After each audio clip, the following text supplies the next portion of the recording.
Now I want to turn now to the crime that has people across the country asking, how could it happen? Among them, the President of the United States, Barack Obama. A lot of people are asking whether the attack on a special needs scene allegedly by 4 black suspects who shouted slurs against white people and Donald Trump, how that shows that race relations are getting worse. I want you to listen to what President Obama tells Chicago's WBBM. I don't think it's accurate to say race relations have gotten worse. Listen, I came to Chicago in '85. You were there during council wars. Right. I promise you, race relations haven't gotten worse. But what is true is that, in part because we see visuals of racial tensions, violence, and so forth, because of smartphones and the internet and the media, what we've seen is surfacing, I think, a lot of the problems that have been there a long time, whether it's tensions between police and communities, whether it's hate crimes of the despicable sort that has just now recently surfaced on Facebook. I take these things very seriously. I want to bring in now CNN's Rosa Flores live for us in Chicago. Rosa has been covering the story. The 4 suspects, Rosa, have been charged in this heinous attack that was streamed live on Facebook. Tell us about the charges. You know, they're charged with aggravated kidnapping, aggravated battery with a deadly weapon, and of course with a hate crime, Dawn. And now the police tell me that it took them a while to talk to prosecutors and come up with a plan to make sure that they have the evidence to present in court to actually convict on the hate crime, and they do believe that they do have that evidence, Don. You interviewed a woman today, Rosa, who saw the suspects before the victim was found. Tell me about that. You know, she says that there was a van that was driving erratically on Monday, and it caught their attention because then a woman wearing a blonde wig was hiding her face and walking around that van, and it just stood out to her and to her community. And then, lo and behold, a day later, there was a swarm of police officers with shining lights at this van. And then she saw that horrendous video that we've all seen that was live streamed on Facebook, and here's what she said. It's scary. It's really scary, and I'm constantly telling my sister that we need to find somewhere else to live. Now, she didn't see the victim walking in this neighborhood, Dawn, but from talking to the police, they say that it was 20 degrees outside, about 20 degrees, and he was wearing a tank top, shorts, and flip-flops. So imagine, you know, being found by police. He was disoriented, he was injured. A police officer saw him and took him to the hospital. Unbelievable. As we said last night, we were thinking about him and we wish him well. Rosa, what can you tell us about these 4 suspects and their relationship with this victim? Well, you know, one of the suspects, Jordan Hill, is actually a friend of the victim, and he picked him up at a restaurant in a northwest suburb of Chicago, actually in that van that I was telling you about that this woman noticed on the west side of Chicago. And the van was stolen, police say, and he drove the victim to Chicago, about 30 miles. You know this area very well, Don. And then the police say that this was not a premeditated event. They say that this was a weekend hangout that, of course, went really, really wrong. Rosa Flores in Chicago. Thank you, Rosa. I appreciate that. I want to bring in now Demetri Roberts, a former Chicago police officer, activist Jamal Green, Dominique Jordan Turner, president and CEO of Chicago Scholars, and radio host AC Green. I'm so glad all of you can come on to talk about this just horrific act that happened. We discussed it at length last night.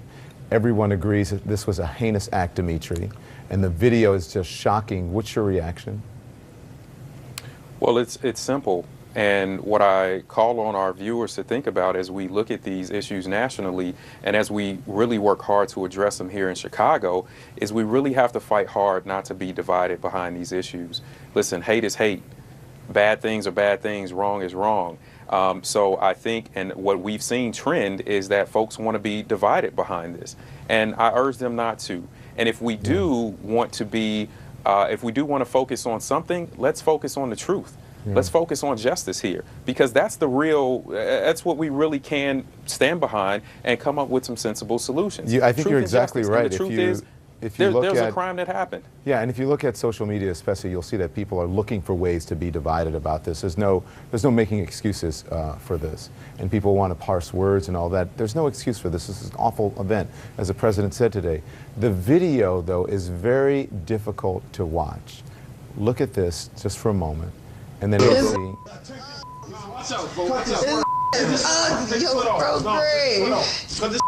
cause I got my blood on this bro. Hey, cut this off, boy.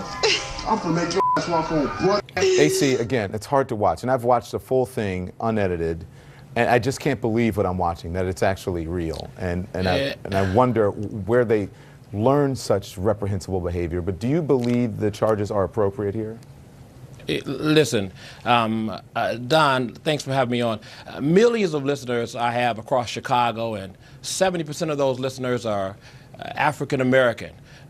My listeners think that it's absolutely horrendous what took place. But at the same time, Don, you have to hate crime. At this point, not so sure. You have a case in Idaho where 3 teens sodomized a handicapped black child with a hanger and then forcibly pushed the hanger into the child's rectum, and they let those teens go. So is it horrendous? Yes. Should it be a hate crime? So a jump to a rush to judgment? In Chicago, we have a whole lot of things going on with regards to policing. But AC, police have said, if you listen to Rosa's report, police have said that they now have evidence that they believe it's a hate crime. And as I said, as I said here last night, when you hear them say, talking about F white people, F Donald Trump, all of the suspects are black, and the victim is white, how can you not say it's a hate crime? No. I'm saying clearly it is hate. It's rooted in hate. But what we have to understand is the reason that you have these situations like this where the mentality has gone so bad and you have so many situations like this is because we're not equally parsing it out. So these kids are looking at social media, they're watching these other cases around the country, and they're wondering why them. Hate does not just start because you grew up, you were born in hate. Hate started when you started to seed it inside of people, through them watching and them hearing and them being formed around ideas that are unjust. Okay, stand by, and I'll get the rest of the panel in. Unfortunately, I have to take a break. We'll continue to talk about this on the other side. We're back now talking about the 4 suspects now charged with battery, kidnapping, and hate crime in the chilling torture of a teenager, streamed on Facebook Live. President Obama calling the attack despicable. Back with me now, Dimitri Roberts, Jamal Green, Dominique Jordan Turner, and AC Green. Okay, so Dominique, I've got to ask you this. InfoWars has blamed this on Black Lives Matter, starting the hashtag BLM kidnapping. Within 24 hours, the hashtag BLM kidnapping was mentioned more than 480,000 times on Twitter. Authorities have said they have found no link to the Black Lives Matter group. What's your reaction to this? So my reaction is very similar to yours, Don. It was really hard for me to watch that. More importantly, I was saddened to see the narrative that keeps coming around Chicago. It is not reflective of the Chicago that I know and love and work in every day, nor the young people that I work to support every day in this city. And so as Dimitri mentioned around sensible solutions, the solution really is around education. All roads are going to lead back to education. It doesn't have anything to do with the Black Lives Matter movement. This is an aspect of education, exposure, and mentorship. That is what we need for the city of Chicago. And otherwise, this will continue to happen, but it is not affiliated at all with this national network of organizations called Black Lives Matter. And Jamal, it's very sickening that some fake news organizations continue to push this false or fake narrative about this. What's your reaction? You know what? I think they just want to taint the movement.